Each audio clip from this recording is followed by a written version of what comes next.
Let's create a pivotal impact. Friends in the industry. So before we get started today, I wanted to take a moment to highlight the importance of mentorship as we navigate throughout our journeys in the transportation industry as people and collectively, but also the ripple effect that mentoring creates. So before we go any further, I want to ask that you think about a situation where you as a person noticeably needed some guidance. Yes, egos aside, I'm sure there's a time where you can say, okay, Josh, yep, I needed some help. I needed some guidance. Okay, now that you're in that thought, can you recall the situation that you needed help with? But also, can you recall someone stepping up and being a mentor for you in that moment? So possibly it was your first day at a new company and you were faced with a situation that was completely outside of your scope of experience. Or possibly it was the first time you were making a purchasing decision. Maybe you wanted to purchase a truck, but you don't know which one to go through. Now that you have that situation in mind, can you recall the advice that was given to you that ultimately impacted that decision, but also helped you navigate successfully through that particular situation? So I'm Josh Hannabury, your host here at the Truck Focus podcast. And our mission on the podcast is simple. We're connecting transportation industry leaders to the industry to help create a pivotal change. So in my own journey, I can honestly think of a number of situations where mentors shared timely advice that ultimately helped my decision at that time, but also stuck with me to the point where it's really shifted the way that I navigate in our industry. That's the power of giving, but also receiving mentorship, is it doesn't only impact you in that moment, but it can honestly help countless people through the ripple effect thereafter. And this is exactly what happened to the guest on today's podcast episode.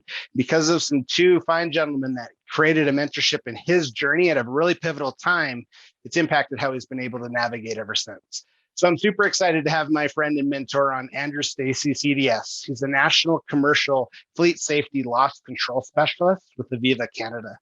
So during our conversation, we dive into the impact proactive communication has when working towards mitigating risk within an organization, but also how all levels of management and leadership need to be involved in this entire process. So please note, although Andrew has been provided approval from his employer to appear on the podcast, the comments that he makes are his and his own, and they do not represent the services that they offer and doesn't represent the organization. So Andrew's comments are just that, exactly, they're comments, and they shouldn't be considered as formal recommendations or guidance to a company, carrier, or individual who listens to our podcast. Always consult safety industry professionals such as myself for individual guidance. So before we get started in our interview, I wanted to take a moment just to say thank you. So if this is the first time that you've ever checked out the Truck Focus podcast, I really welcome you to our community, and I'm so grateful that you're here. To our dedicated community, thank you again for taking the time to listen, but also for taking the time to apply the advice shared from our industry leaders. And ultimately, you're creating a pivotal impact in our industry because of this entire process. So throughout today's conversation, I really do ask that you consider, okay, what is Andrew saying that I can actually apply in my day-to-day operations and situations so you can create a pivotal impact? And what you think of, let me know. Send me a direct message, send me an email, message on the platform that you're listening to, whatever it is, but let me know how you're thinking. Hey, Andrew just said this. This really does fit where I'm at right now. I'm going to use it. Again, that way I'm just informed of what's happening within our community, but also that way you can share it out and I can share it out so it can impact others within just our industry collectively.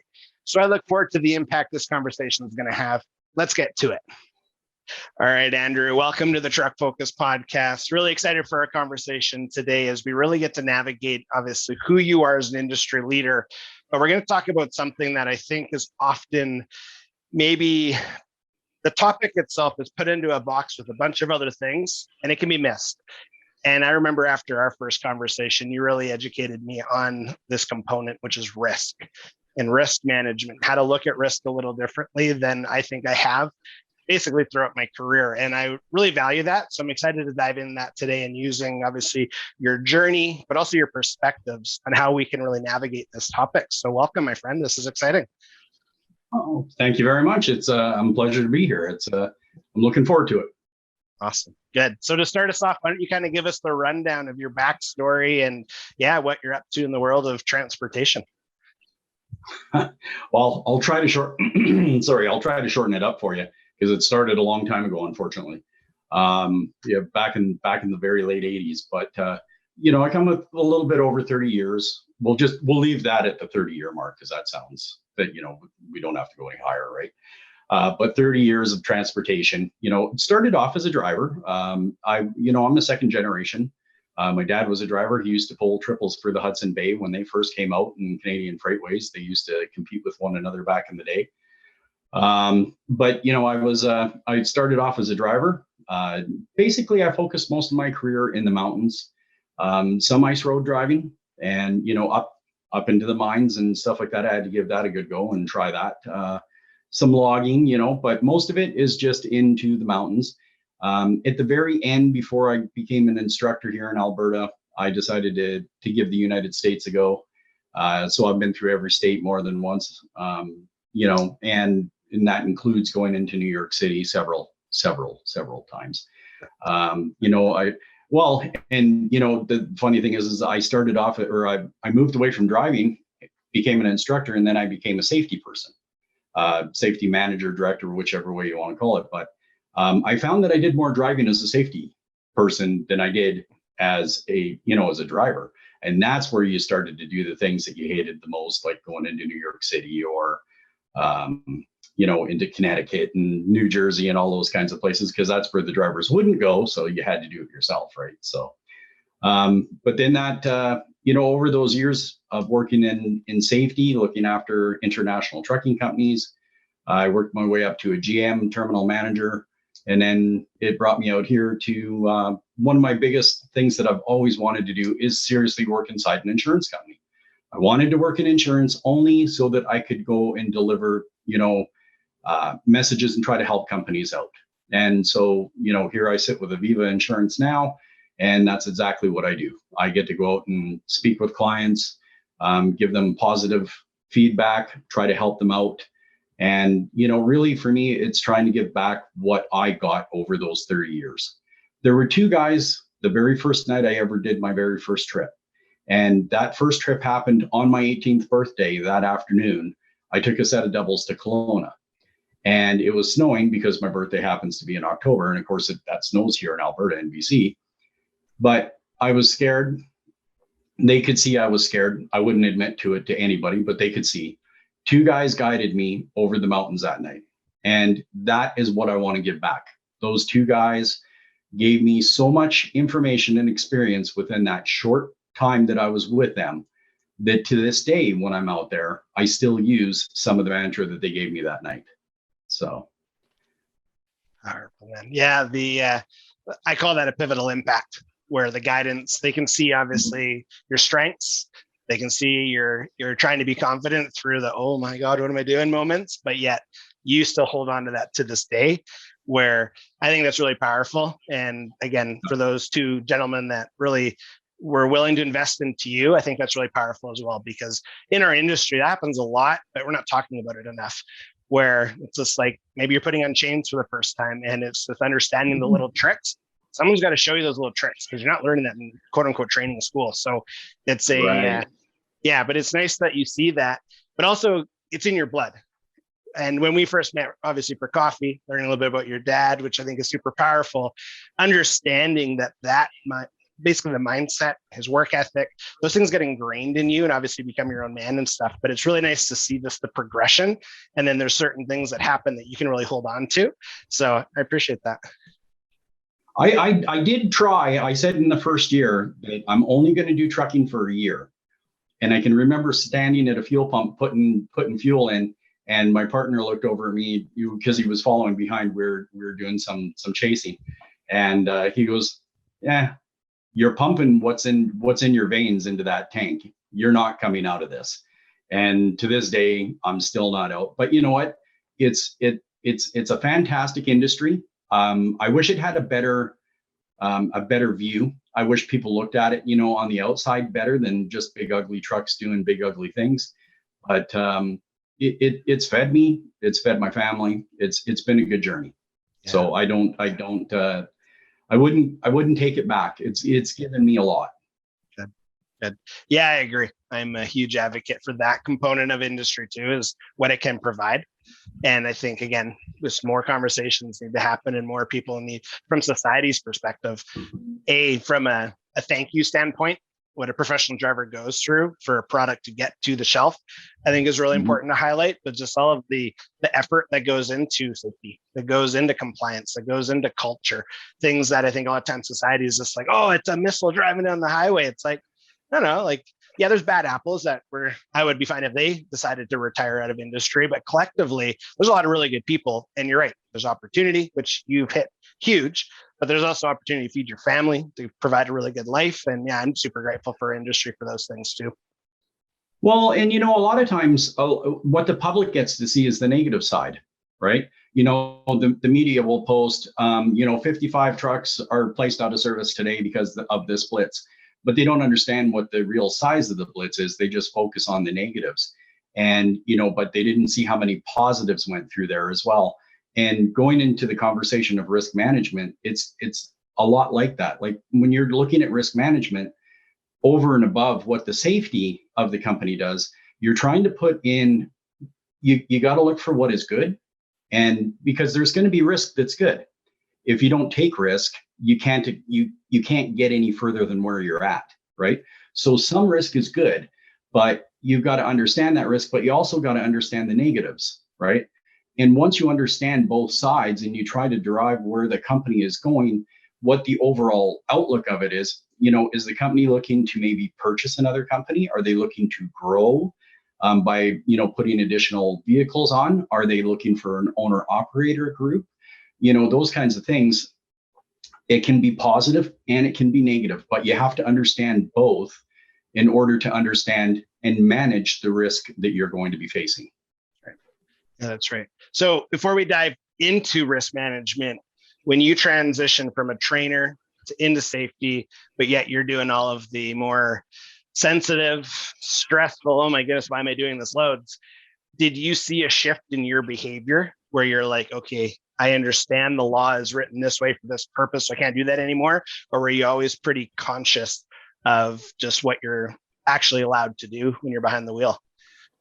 It took time, right, to come out of the seat. You have to, and for anybody, that's a driver that's looking to progress out of it into, say, a trainer or whatever, it takes time. There's a mentality that, and it's not a bad mentality. It's just, there's a mentality when you sit in the seat and you sit in this tin can and your mind recreates the world every single day that you're going out. When you come out of that and all of a sudden you're placed in with the company and you're seeing a bigger, broader picture of what's going on, it takes a long time to come out of that. And then when it comes to regulations, I do see most of them, I guess you could say. There's some that I look at today and go, you know what, you're going down the right path, but we need to tweak. You need to have that fixed a little bit, and so that not every truck is congested and parked all at once or dispersed all at once. There's some things that need to be tweaked, but it was hard. It was hard to come out of the driver's seat. I will say it took me some time.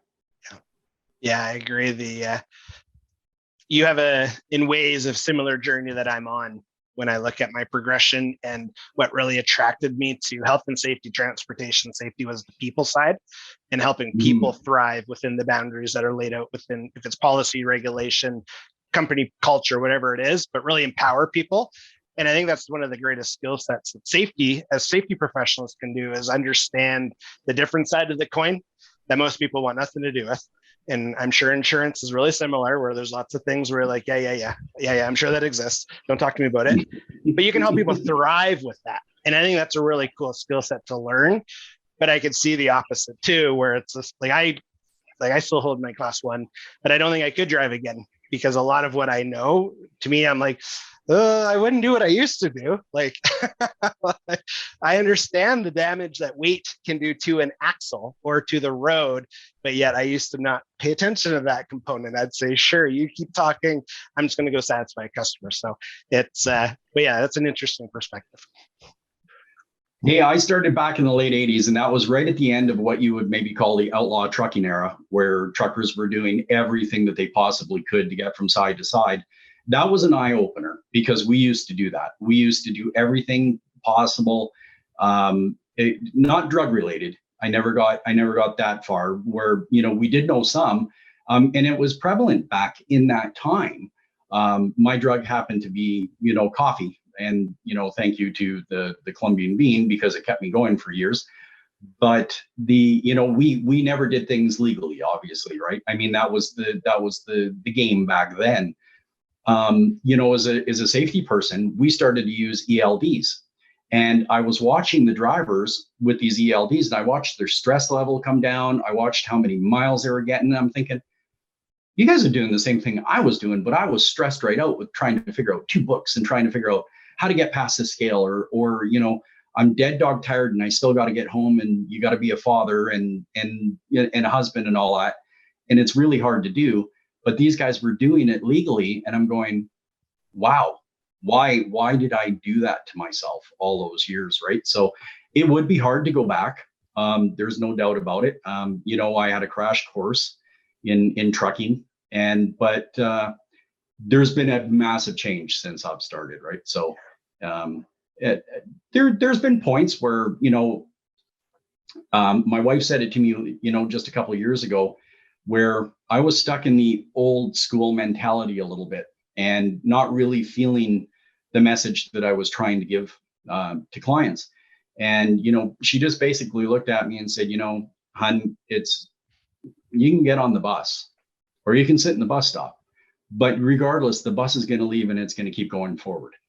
So I know that you may not particularly like it on your own person, but that's not where the world is going. So get on the bus or don't. It's your choice, but don't. And it opened my eyes to it. And I thought, you know what? Yeah, it is changing. So I'm going to change with it. And, I got on the bus and sat in the front seat. Powerful. That's really good advice. It's interesting how wives can give you that really timely advice where maybe at the time, if you're like myself, I wouldn't want to hear it. I'd be like, but when you reflect on it, you're like, oh, okay. You know what you're talking about. It was one of those conversations that hit like that, right? Like you're right. The timing was right. Everything was perfect. I use that analogy when I'm with clients today, but for me, that was the one, right? So, but it comes and it goes, it's an ebb and flow. Yeah, absolutely. Yeah. I like how our industry is very progressive. It's like there's like a big cylinder block on the progressive pedal right now with integration of technologies. And let's look at this and let's look at that. And we were chatting before we hit record on EVs and alternative fuels, and autonomous is next and all these things. And it's like, yeah, it's exciting. But you have to also keep in mind, like, okay, there's an impact to everything. So when something happens, obviously it's pretty standard. So just being able to mentally comprehend it, and then also be mindful of the fact that I want to be with this time. I want to be progressive. I want to make sure that I'm part of a solution instead of, I would call it the anchor to a ship. When I don't align with something and I know I'm an anchor to the ship, that's when I have to change. And it's either change what you're doing or change the direction you're going in. So, but yeah, that's really timely advice. Well, and trucking typically looks backwards. I mean, and I should just say that is my point of view. That's the way it has been for me in the companies that I've worked for, to where they always look backwards and they don't look forward into what's coming. They will try to look backwards as to what happened and try to avoid that, but without looking forwards, right? So it's never a proactive approach. It's always a defensive approach. So it can be hard when you're having those conversations, because it's inherent, right? It's just part of the industry. So once the industry starts to change, and I think it is because technology is forcing it.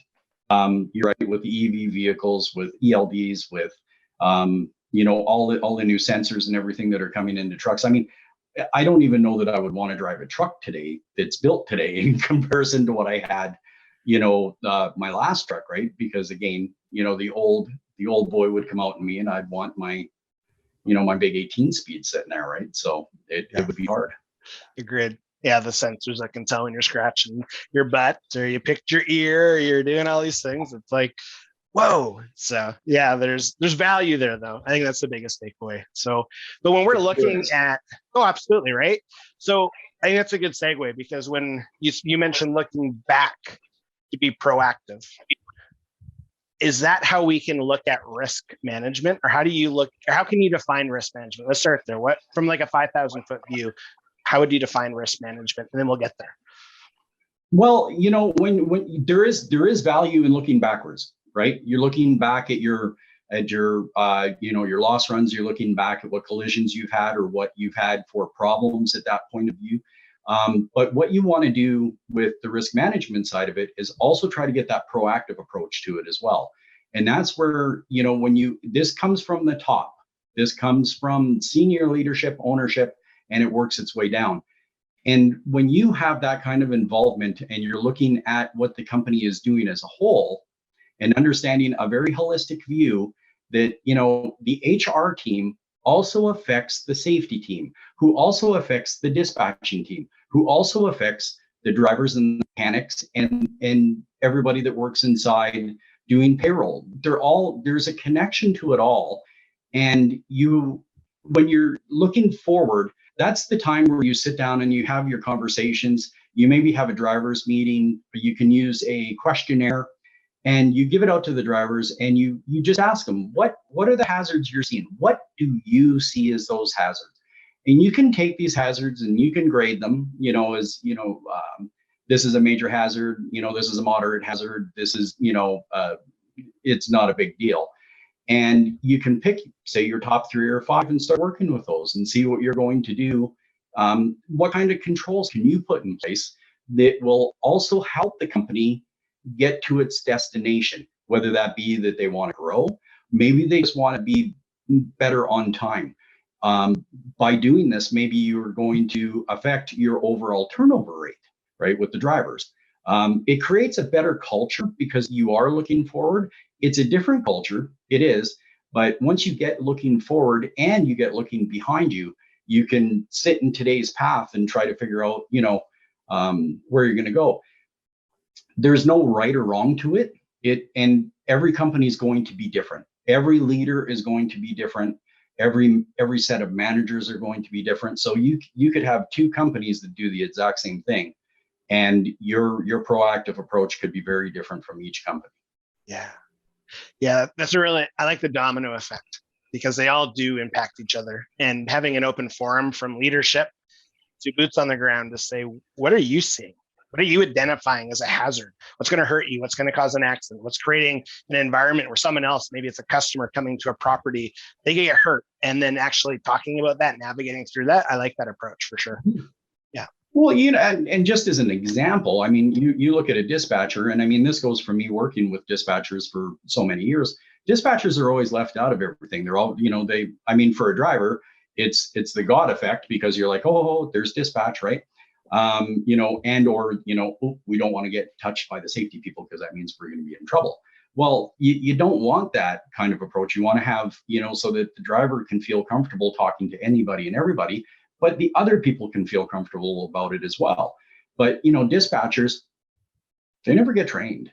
They don't get trained on anything. And nobody sits with them and says, you know what, here's some hazards that could happen on the road for this particular trip. A hazard going to through the mountains to Vancouver is very different from the hazards that if you're an international carrier, maybe a guy going to Chicago or Kentucky. The hazards going into the East Coast are going to be completely different from the guy that's going to run down into the Midwest, right? So they don't get that either. So there's that domino effect. A dispatcher can have a great impact on hazards and how it runs efficiently, and they work with the drivers. It'd probably create a much better atmosphere. Agreed.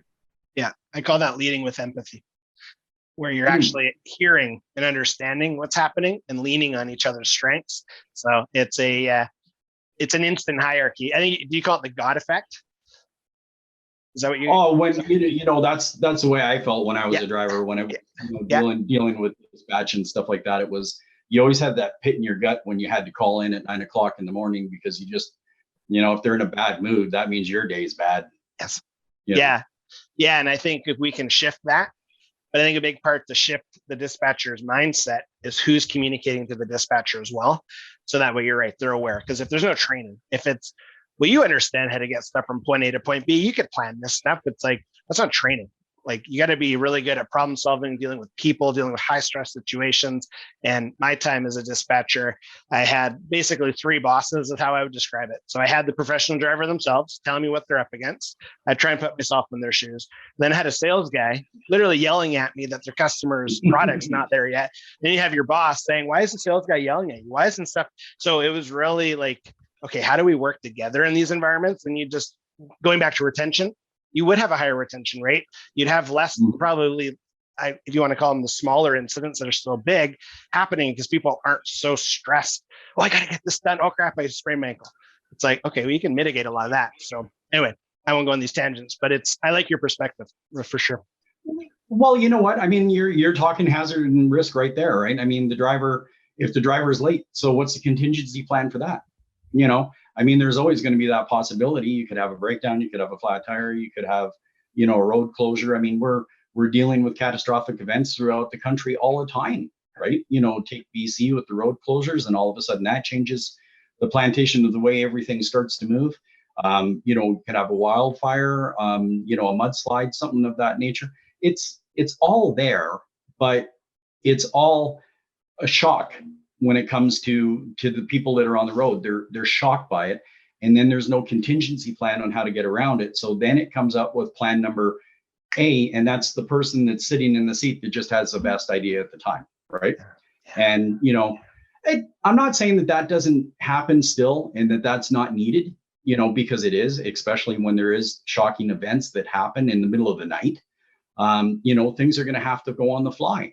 But when you have contingency plans in place and ideas, and we've discussed those ideas amongst one another, I think it changes the focus and the way that the thought train can happen, and different ideas are put in different things. Maybe you're not going to put a driver into that much of a position. Maybe we can change that and do it in an easier way, but we'll deal with the client and the customer.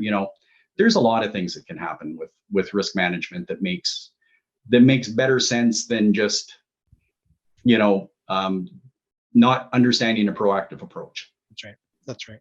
So when you're looking into carriers from a high level, again, are you seeing trends of risk that would be common, say, in over the road, through the mountains, pin to pin, that kind of thing? Or is it that noticeable, or is everyone that different? I don't see a whole lot of risk management. I don't see a whole lot of communication between the two.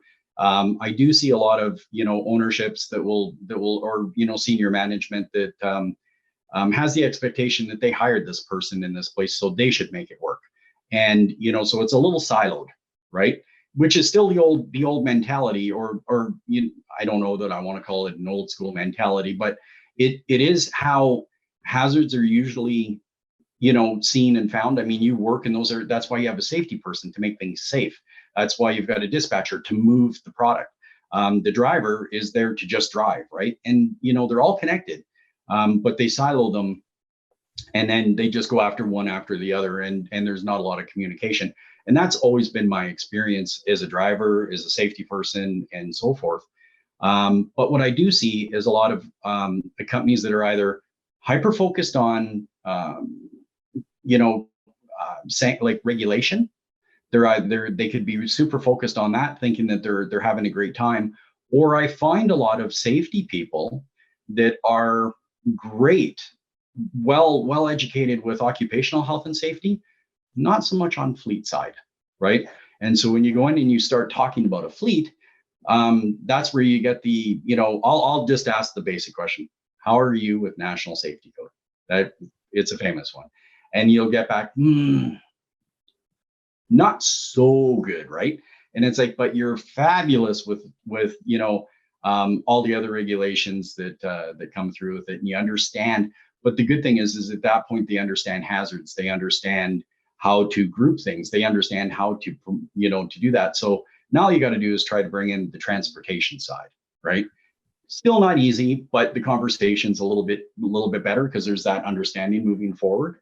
So I'll take that as a positive, but it's one of those things that it's like a government agency. You don't get WCB, workers' comp, talking to the people at the National Safety Code, even though they affect one another.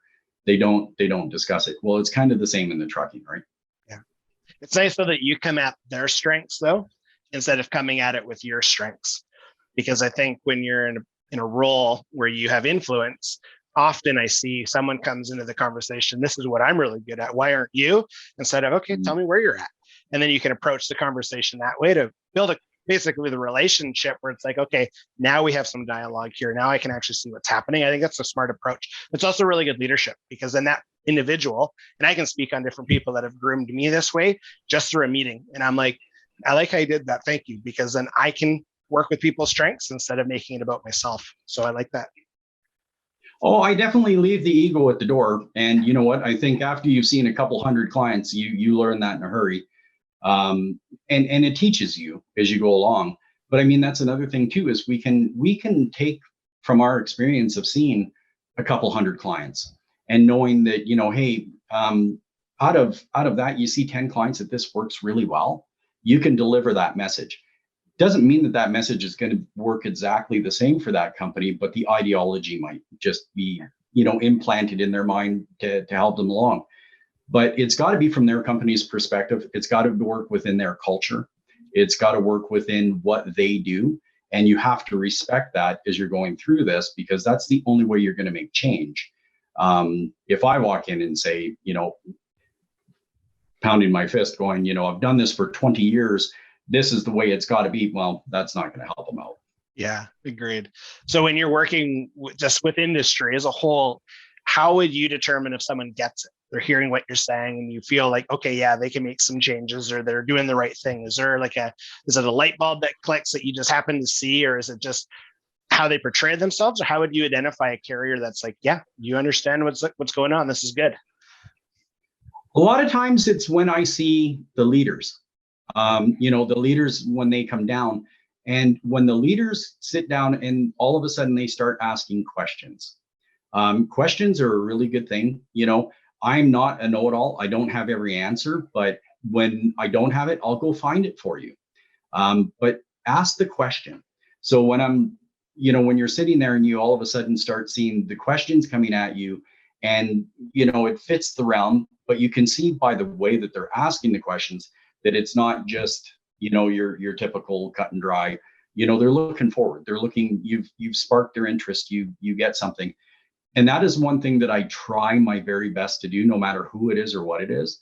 Every time I go in to see a client, my goal is to leave you with something that you didn't have before I got there.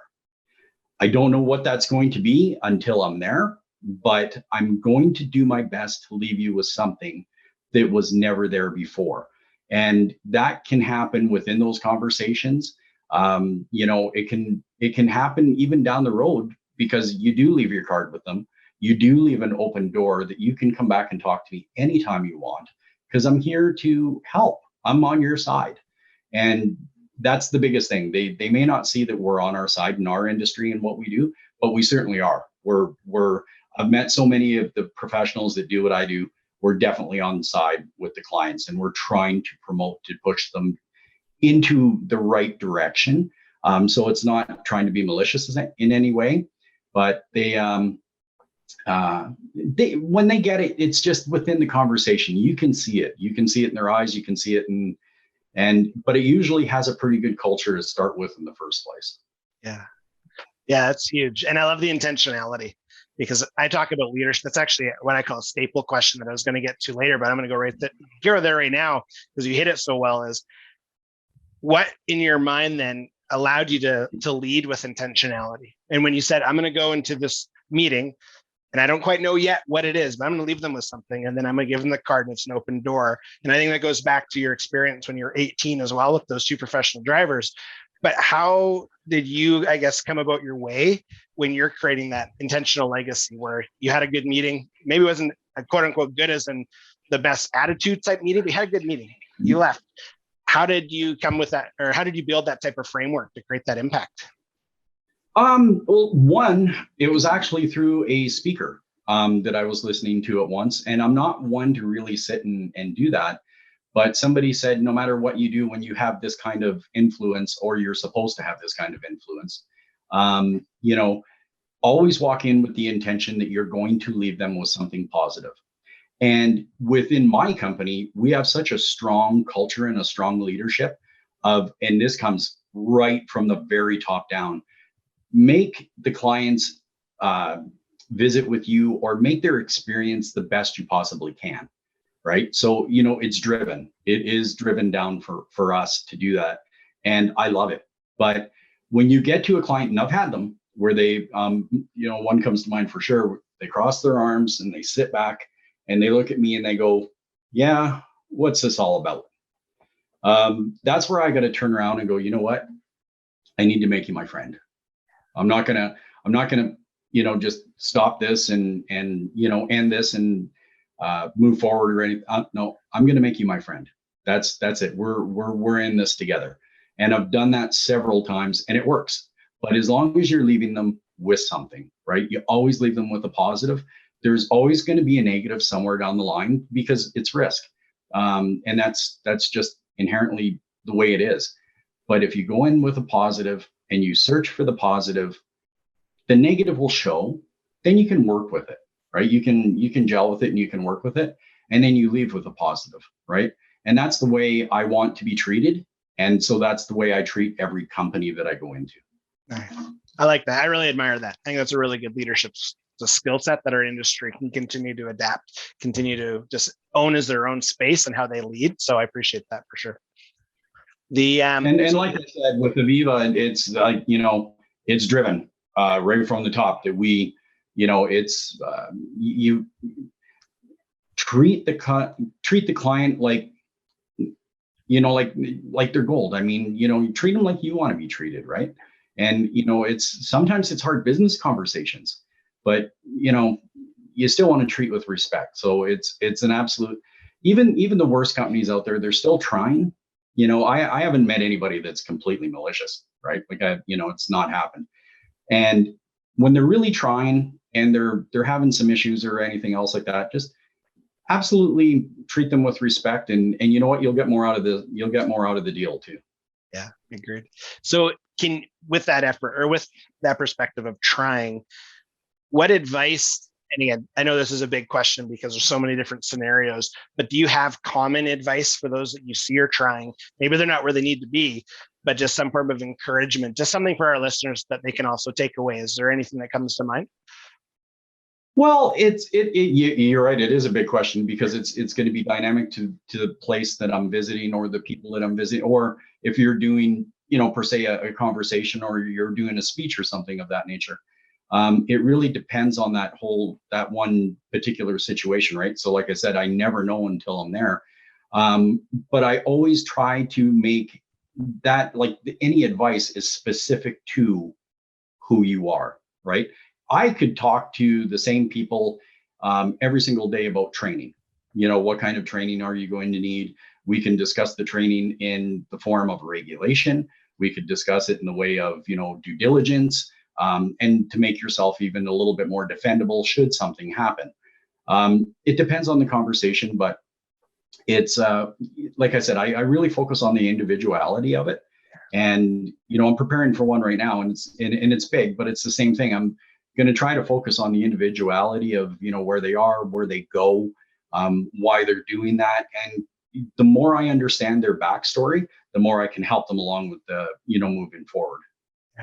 Yeah, no, I like that. That's awesome. I appreciate that. And yeah, I really value your leadership, Andrew. And again, when we first met for coffee, I was just like, I'm learning a lot of just, no, I appreciate that because again, part of my mission is connecting leaders, obviously to industry, but I'm trying to get better and I'm trying to become more resourceful, but also more empathetic for what people are going through.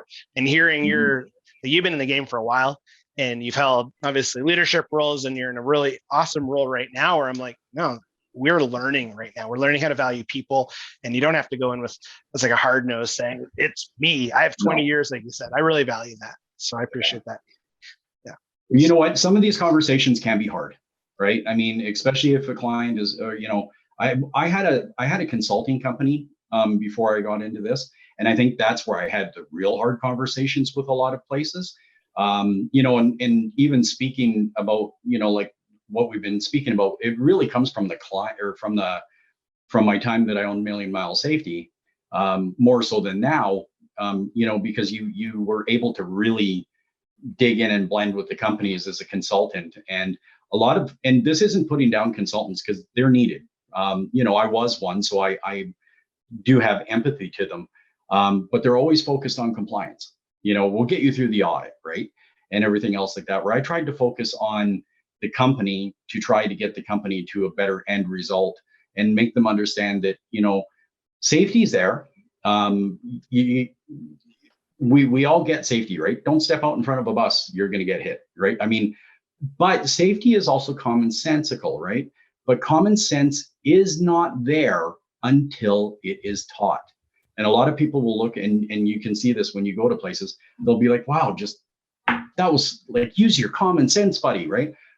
The person may not have it seriously until it's been taught, right? And hopefully they don't get taught the wrong way, but common sense isn't there until it's taught. But risk management isn't really that. It's again, it's looking backward and rubbing a crystal ball all at the same time, trying to get a really big holistic overview of what you're doing. And that's what I tried to do with most of them.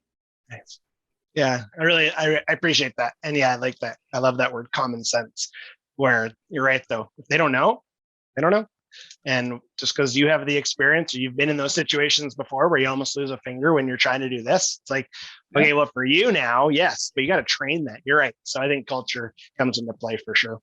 So you look at anything in the world and everything has a safety marking to it. You're not supposed to eat this, or you're not supposed to do this. And why? Because somebody's done it, right? And the outcome wasn't so favorable, right? So, there's a reason why there's a safety guard there. There's a reason why when I look at a garage and I see that you have a pit, that I want it to be protected, because there's going to be a person that's not paying attention that's going to fall flat in their face in there. Watch YouTube. It's everywhere. Yeah, so true. So true. So I appreciate that. And yeah, so before we end today, one of my other staple questions is, and again, I think you can speak highly on this because it's in your blood, is your appreciation for professional drivers. And again, I think the pandemic helped us put a magnifying glass on the value that professional drivers bring, but we know that's been going on for a lot longer than that. So can you, from your perspective, just kind of highlight again, wherever you want to go with this, but what you're most grateful for in regards to professional drivers? Well, people don't, I know that we say it all the time, if a truck brought it, or if you bought it and a truck brought it. There's so many things that we do. One thing that sticks out in my mind is when my oldest daughter was really young in school, they asked, what does your father do? Right? What does your father do? What does your mother do? And she told them that I worked in an office, because she was embarrassed that I drove a truck, right? She was very embarrassed by that.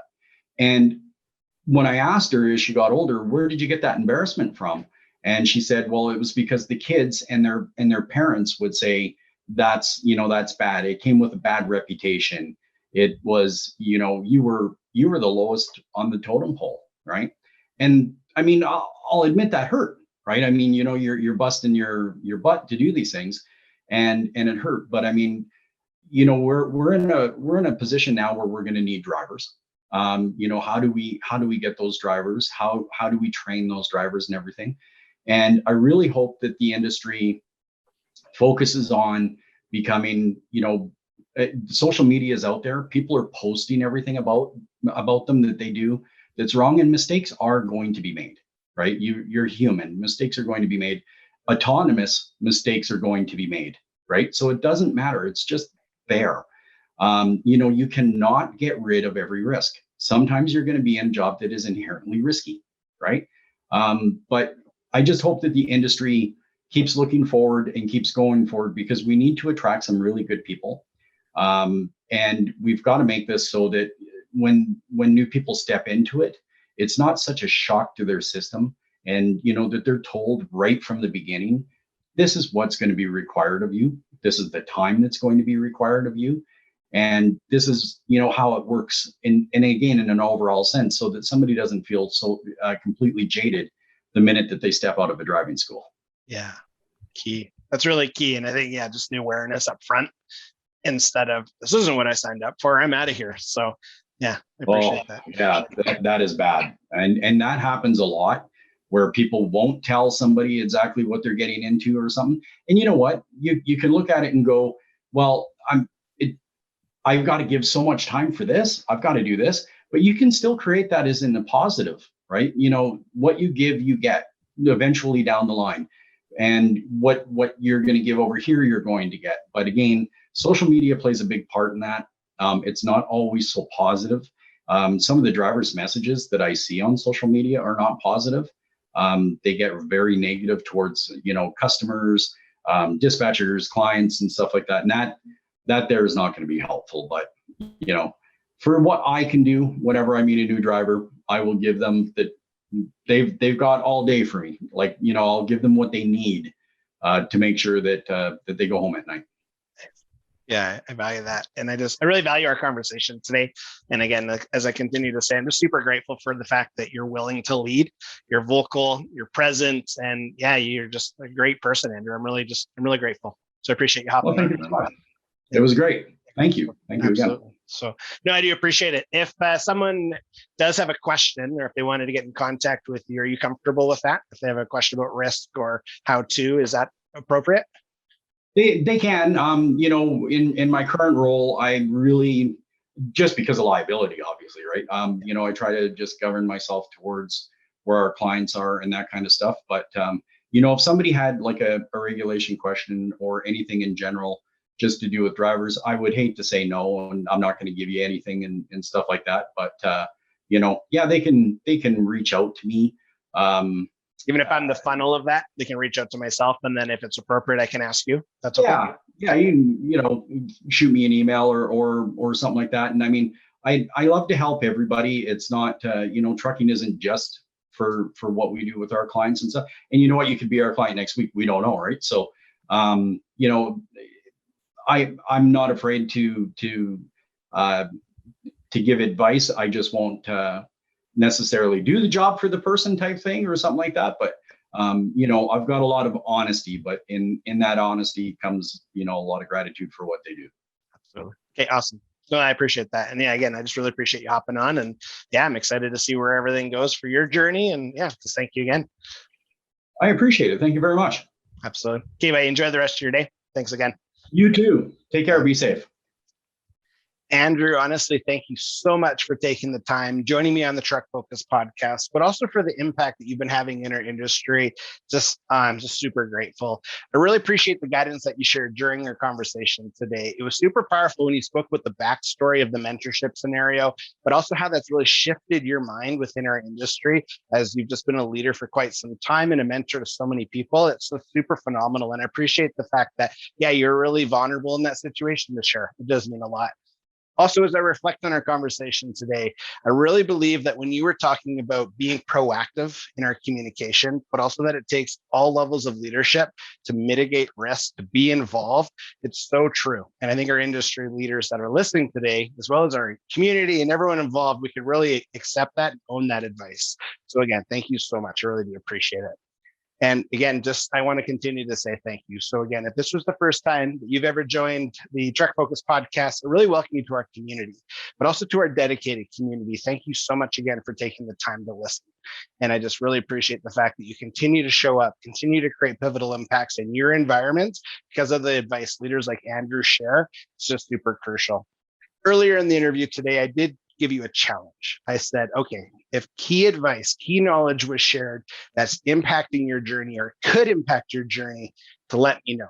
Okay, well, now is the time. So send me a message, send me an email, but also share it out and put in the share what piece of advice Andrew shared that you believe is going to create a huge impact as you move forward. That's really important because, again, as we're creating pivotal impacts throughout our community, the ultimate goal is to reach as many people as we can within our industry. So again, that is the challenge. So make it happen. Yes, I know that maybe I'm needy right now asking for these things, but again, I really just believe that when we're all working together, great things can happen. So Andrew, thank you again so much for taking the time, joining me on the podcast, but again, for your continued impact in our industry. It's phenomenal. As always, let's create a pivotal impact.